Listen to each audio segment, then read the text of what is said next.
This is NDTV. And you're watching NDTV Prime. In association with Micromax. Nothing like anything.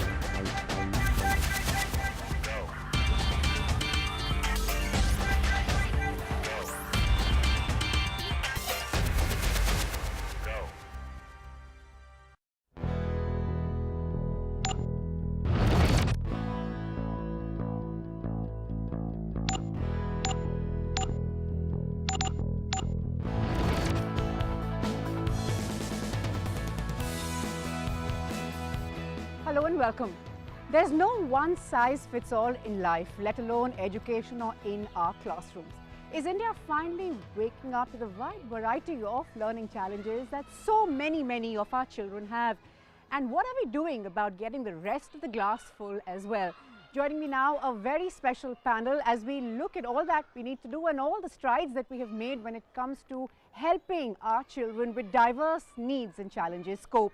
Well, there's Abha Sehgal, Principal Sanskriti School. Thanks very much for being with us, ma'am. Sonia Philip, Founder, Learning Matters India. Also, Rashmi Dhawan, Special Educator with Sanskriti School. And we must give a special shout to all these parents who've come forward to share their experiences and help others learn and understand from them. Now, I want to start by asking you, Mrs. Sehgal, in all your experience, do you believe that we are finally, would it be fair to say that we are on one hand waking up and realizing that yes, there are children with diverse needs, yes, they need to be handled differently, even as there's intense pressure, it's 100% or nothing at the other end of the spectrum? Yeah, definitely. We have now woken up to it. In fact, you know, I've been a teacher for now 34 years, and when I look back, I can see that, you know, we had woken up at that time also, except that we didn't know any better. You know, in my class, I would have children who I felt were not learning in the same way as the others. Of course, now we are more empowered, and I hope so, because we do need our teachers to become more and more sensitive to the need. But we do realize now, the realization is stronger now, that not everybody can learn in the same way. You know, there are different ways that a child would learn, and we need to recognize that, we need to accept that. You're nodding on that. I just want to get you in as a parent on this. You know, from what I can understand, one of the big issues is the parents and the family coming to terms with the fact that, hey, my child for a while or maybe longer may need special learning. Was that sort of difficult to accept? I would imagine it's far easier said than done. You know, in our case, what happened when we first discovered that our son has special needs, it was a feeling as if, you know, you didn't really know what to do, in the sense that there wasn't enough awareness, there weren't enough places you could go to, there wasn't enough counseling. You see, and it's not just about children, like, you know, it's not just about special education, it's a complete thing in itself. So it's not just children who need special education, it's also parents right, who need special kind of understanding and counseling. And the first That's actually a very important point. Sonia, if I could get you in at this point. I mean, the number of people who I've heard, you know, going to special educators like yourself, leaning on you. At the same time, there are all those, like he said, you don't know where to look. You know, for many people, they've been telling us that we felt that the sky had fallen on our heads and we didn't know who to turn to.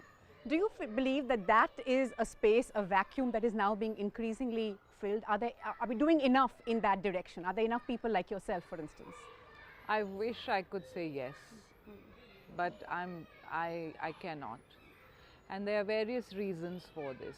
And I feel the base and the foundation of it is in the way we educate and train our teachers. So it's not part of any curriculum that really trains them in the depth of what we know about how children learn. So if we don't know that, how are we going to help anybody? We ourselves are, you know, in a fog.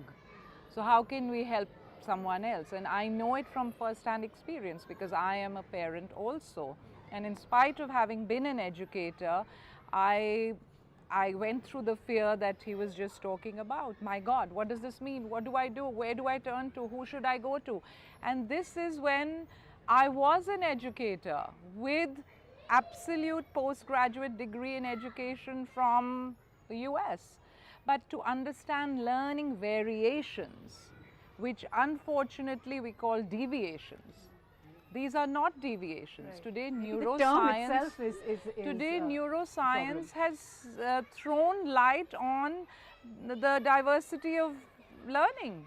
But we are still expecting that one size fits all it is primarily the model in every classroom. So we are disabling the children. Ma'am, this brings me to the point that Sonia has raised there about inclusion. When is it okay to have a mix in the classroom and teachers? And I think it's important for the so-called mainstream, because normal is a very loaded word, but more mainstream students to be able to study with those who are different also. Do you believe inclusion is something that schools are now sitting up and taking note of and saying, yes, we are inclusive?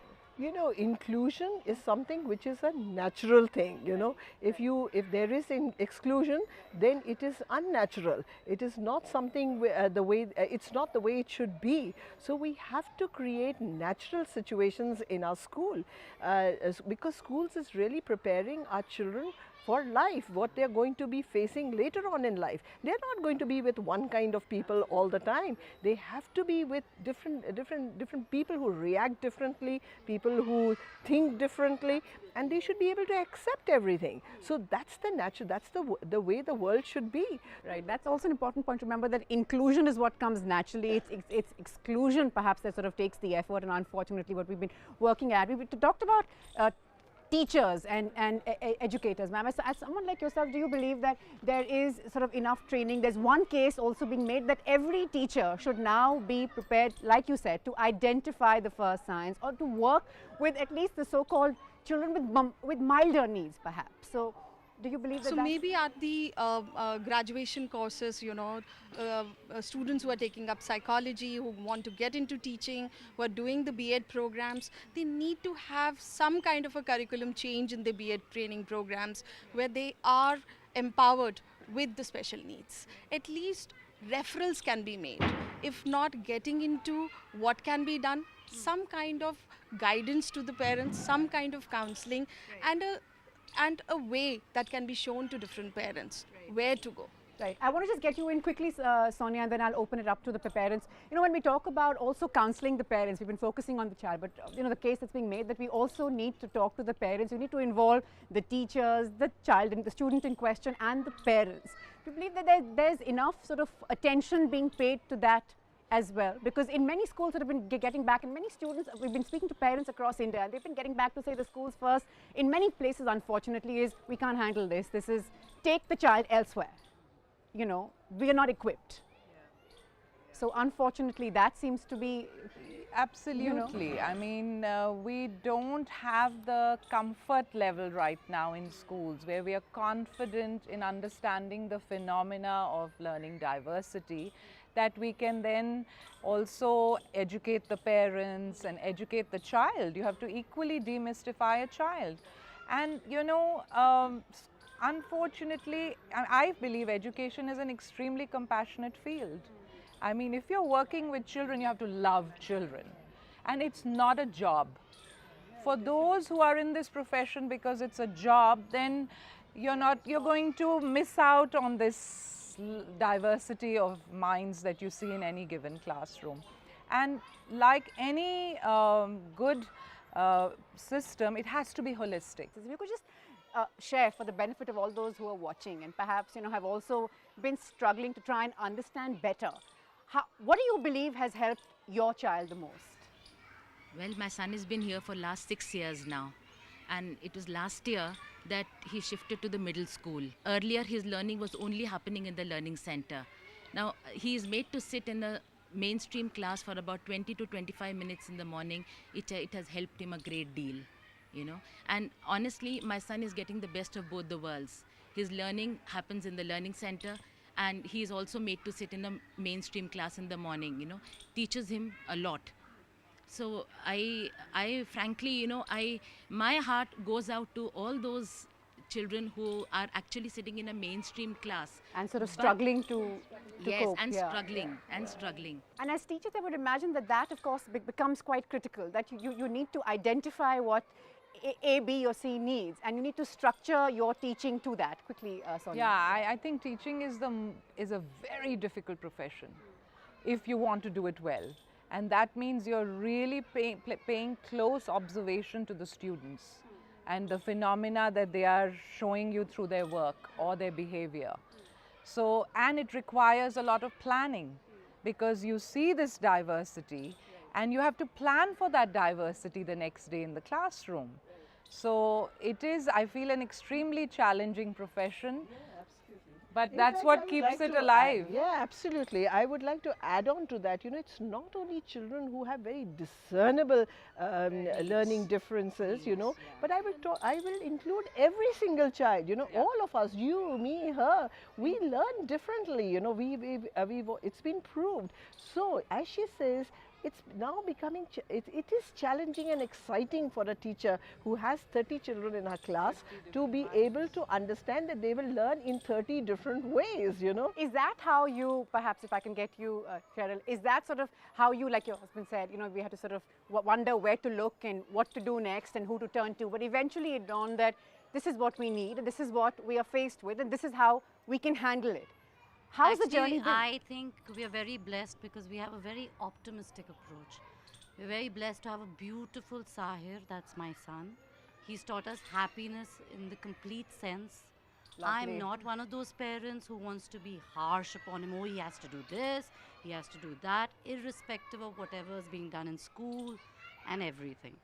I think there's a I have- lesson there for I have everybody, 3 all the children. 30 children in the classroom, have all 3 of them and children. their parents. He's the special needs, but believe you me, he's taught me such beautiful things that I'm not putting my other 2 down, Yeah. but they haven't.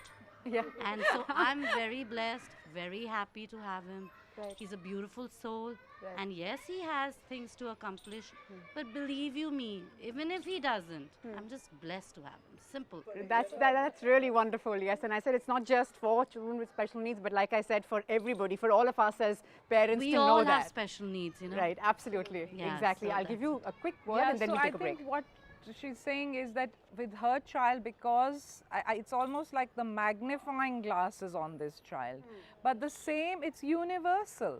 This diversity in any family, in any classroom is universal. So it's just that when it's extreme, the magnifying glass is so, and you know, it's unfortunate that through that experience, the other qualities of acceptance and understanding the big picture of life comes in. But really, we should apply that to our lives. Anywhere, everywhere. Yeah, and it's all of our that. own projections of expectations that we put on our children, which are And at the same time, handicapping them. what baffles me is there are all these great expectations. And at the same time, we talk about a stress-free environment and stress-free education. And I can't seem to wrap my head around the dichotomy of the situation, that what exactly is it that we want. We'll be slipping into a quick break. Conversation continues right after this.